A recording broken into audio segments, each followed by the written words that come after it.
I'm Melissa Shanahan, and this is the Velocity Work Podcast, episode number 79.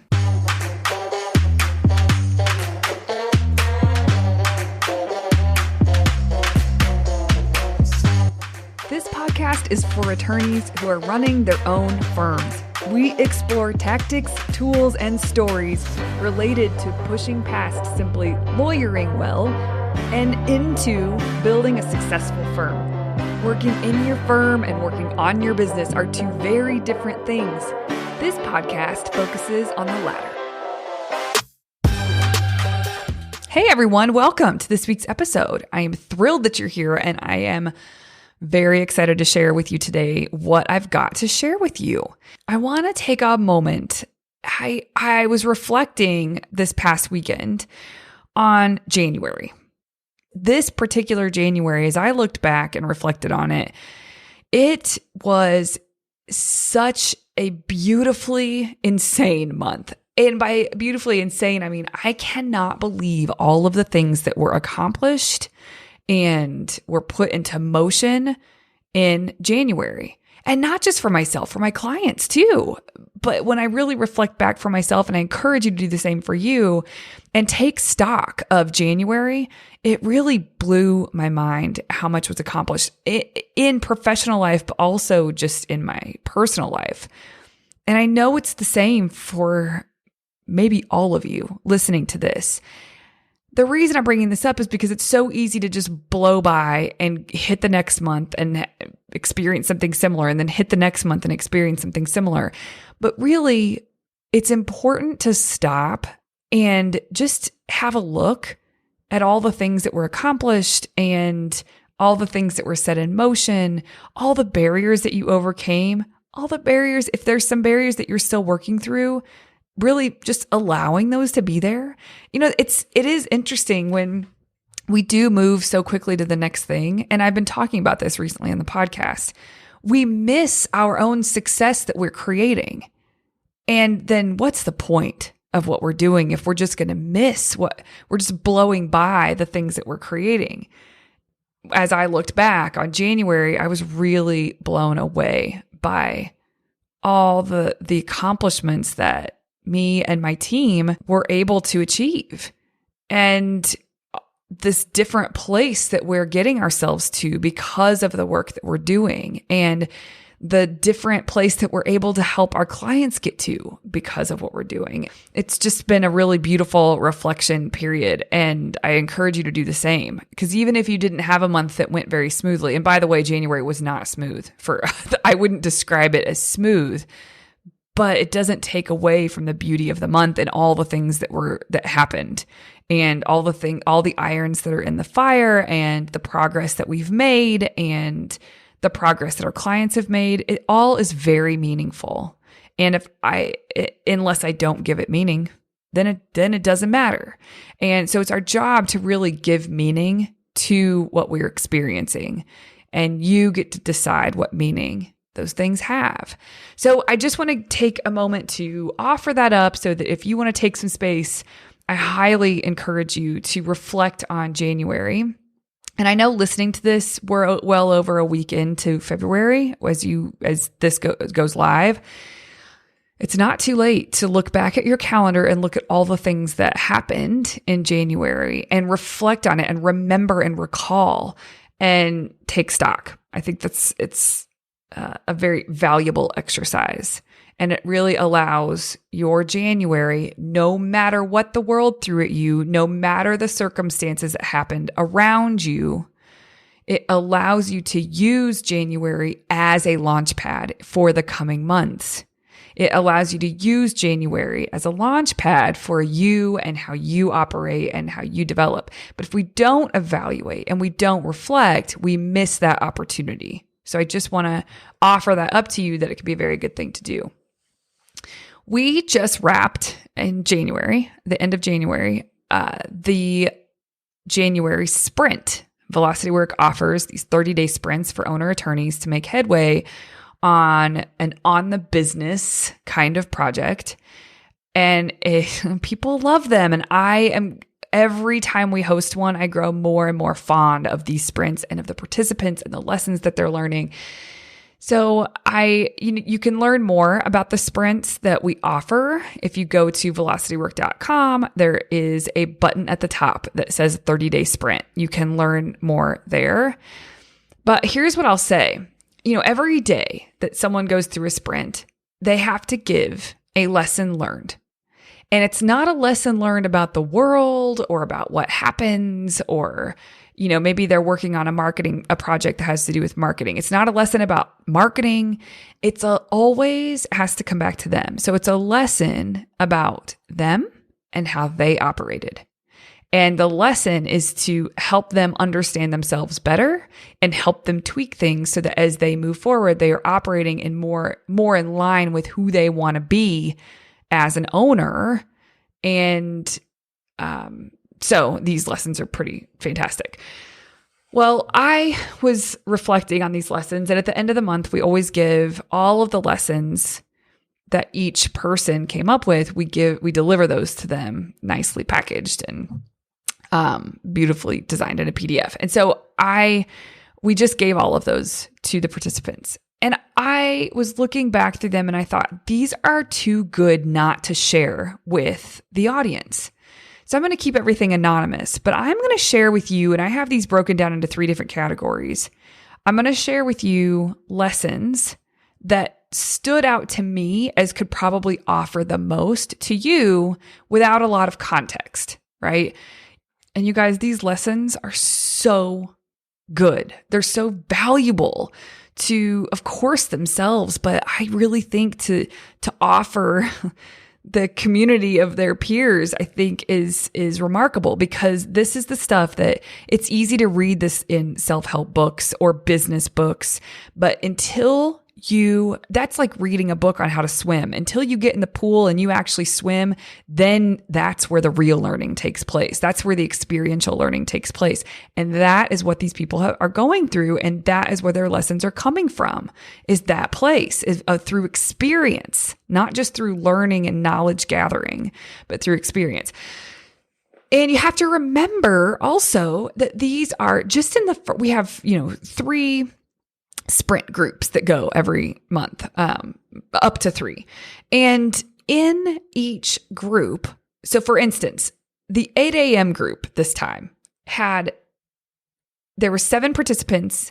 Each one gave a lesson every day. So that's 20 lessons in the month. And so that's 140 lessons that came out of the group this month. That is remarkable. And these aren't just these flippant lessons. They're lessons that they are really learning. That it is a lesson that they're stating because they're reflecting and evaluating themselves day to day to day. That is such a huge gift. The sprints are really more about the lessons than it is about accomplishing the project. Although, of course, that gets done too, right? So I thought I would share these with you today. Today, I'm going to go into the first category of lessons. Now, of the 3 categories of lessons that I have for you, this one is the shortest, and I put it here because I've given you a bunch of context up front, so it took more time. So that's why I'm pairing it with the shortest ones. But this is a pretty great one, because the category I'm giving you today is all centered around planning and execution of a project. So as you know, when someone signs up for a sprint, they have to say one result they're going to create that month. That's a project. And we work with them up front to make sure that they have everything broken down into small steps so that they know exactly what to do throughout the month in order to complete their project. Well, all the lessons I'm going to share with you today have to do with that, the planning and execution of the project. So I'm going to go through these, and I'll stop and say more where I think it's necessary, but some of these will just land just as they need to. And I want you to remember that I don't want you to hear these like you're just hearing an audiobook. I want you to hear these as someone who actually, this is what landed because they're evaluating themselves. It's important because the more they learn and they're extracting their lessons, that helps them speed up and become more of the kind of owner that they want to be, operate in the ways that they want to operate. So I want you to think of it like that. Every single lesson I read, I want you to remember that someone went through something and spit this out on the other side of it. Okay, going to the spreadsheet here. The first one, breaking the project down into small pieces prevents overwhelm. This is someone who hadn't done that before. They'd broken the project down, but it wasn't small enough. And so they didn't experience completion on projects because the chunks were too big and not well enough defined. They weren't small enough bits. They weren't tasks that they could execute on. So I thought that was really great. And that's a lesson that nearly every person that ever first enters a sprint that they learned right off the bat. The next one, sometimes taking a step back and evaluating is actually a step forward. That's really good. Sometimes doing a small thing is okay, as long as it's going towards a bigger result. The reason I love this is because what the participants realized throughout, and you'll hear a theme of this, is that it is how you accomplish big things is small, consistent steps. That is how it gets done. We keep waiting for these days or these times where we'll just have a bunch of space and energy to devote to something we've been putting off. And what's funny is that those days don't come. It's really rare. It's very difficult to get those days. It's difficult to get that huge chunk of time. So breaking things down into small steps, it is the way to make progress forward. It's almost like the tortoise and the hare. You know, if you put two attorneys in front of me and they both want to accomplish big things and they have these big things, these dreams, ideas, projects that they want to get accomplished because it's going to help move the needle forward. But one of them just identifies the big project and says, yep, this is something I want to do. And the other one actually breaks down what it's going to take in order to achieve that project, breaks things down to the smallest task. I'm going to bet on that attorney every freaking time. But it's a skill that needs to be developed. And so going through the sprint, the participants are developing the skill. So reading that again, sometimes doing a small thing is okay, as long as it's going towards a bigger result. This is an example of someone who's just wrapping their heads around like, oh, okay, it's okay that it's small. It's okay that it's seemingly insignificant. I have said this is a step towards the bigger result, so it's worth doing. The next one is very similar. The smaller the task, the harder it is for negative emotions to derail it. I love this lesson. It's very true. The smaller you break down the task, the easier it is for your brain to get on board. And so you won't feel the fight, the resistance in the same ways that you will if you sit down to do something that's a big project, heavier. The smaller the task, the harder it is for negative emotions to derail it. Okay, the next one. When you are working on a bigger project, don't let the lack of short-term wins get you down. I love this because sometimes we look for validation very early in the process that we're doing it right. And you can't do that. You need to really put your head down and do the work. Follow the steps that you said you were going to follow. Follow your plan. If you don't have a very good plan, this is where things can fall off, is because you let the lack of short-term wins derail you. It's like you get in your own way, you get up in your head where it's like, oh, it must not be working, or, I'm not getting the results I want yet. And you haven't given it the time. You haven't followed your plan all the way through. So when you're working on a bigger project, don't let the lack of short-term wins get you down. The next one, don't let complications around a big project prevent you from taking quick action outputs. And then in parentheses, this participant put simple first, ninja later. And I love that. So don't let complications around a big project, because big projects can be complex. You have to break them down so that they aren't, but initially they can be. So don't let complications around a big project prevent you from taking quick action outputs. Okay. Let's go to the next ones. Starting is the most important thing. Getting started is one of the biggest barriers.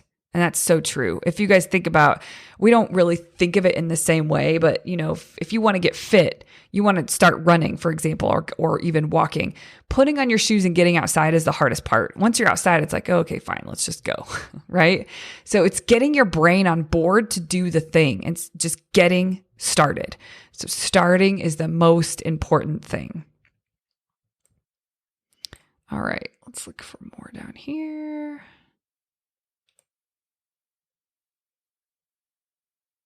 Okay. Breaking the project down into smaller pieces makes it easier to get to the end. Sounds similar to some of the other ones, but I liked how they specified it makes it easier to get to the end. It makes it easier to complete the project. The next one's very similar. Small steps can achieve huge results. Yes. Small steps can achieve huge results. And I would argue small steps is the way to huge results. No huge results, no set of large, mind-blowing results are achieved with a wave of a wand. It is the small action that leads you to that. It's pretty great, pretty remarkable. All right, let's see if we have any more on this page. Okay, going to the next one. All right. 3 more. Holding the vision of the end result makes the work more tolerable. I really love this one because, we always talk about you need to be very clear on what you're heading towards. You need to make a very well thought out plan that's broken down into steps and milestones. And this I love because holding the vision of that end result makes the work more tolerable. It reminds you, it's like this beacon of light. This is why I'm doing this. This is why I'm overcoming my own mental frame. This is why I am showing up and stepping up. This is why I made a plan with small steps. And this is why I'm honoring it, because I am looking forward to creating that vision that I have, the end product that I'm working on. So holding the vision of the end result makes the work more tolerable. Having clarity creates drive. And part 2 of this lesson is starting a plan creates momentum, and creating a plan creates momentum. So having clarity creates drive. So once you're very clear and you know exactly what you're going to create, then all of a sudden things start lining up in your head. And if you're like, no, it's not, I know exactly what process I want to put into my business, or I know exactly the thing I want to work towards and create, but it's not all falling into place. You need to give yourself some space just to allow your brain to sink into that, because then it will.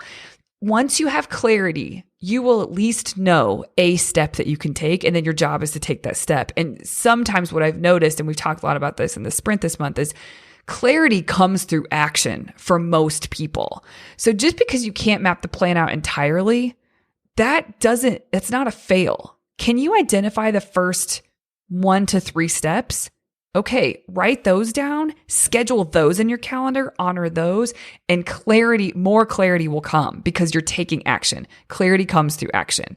And then one part of the lesson that I loved here is starting a plan on paper creates momentum. That's what he said. And the reason I like this is because sometimes we think we have it mapped out in our head, but our brain is meant for processing, not for storage. You have to get these things out of your head and onto paper, and then they need to go into your calendar. And when you do that, it creates momentum. So I loved this lesson. And this is something someone has learned through experience, not just from reading something, not just because they heard it from me. And then the last one on the topic of projects. Oh, wait, actually, there's 2 more. Okay, 2 more, and then I'll read the last one. I'll read one more, then I'll read the last one. When you commit to working on a project, if you push through the times you have no inspiration, eventually the inspiration will come. I like this because it goes along with what we were just saying, but you have to really commit to working on a project. You make a plan to the best of your ability. And if you don't have very much visibility and you only know the first few steps, that's okay. Then you start working on it. And when you commit to working on it, you push through those times when you don't feel like it. So when he's saying you push through the times you don't have any inspiration, eventually the inspiration will come. We the people who do the work even when they don't feel inspired are the ones that move the fastest. You hear about this in, if you've read Stephen Pressfield's The War of Art. Yeah, The War of Art. Yes, there's another book that's The Art of War, and it's not that. So The War of Art, then you read about that in there, that you don't wait for inspiration, you do the thing. And his next book actually was Going Pro. You do the thing even when you don't feel like it, because that's what pros do.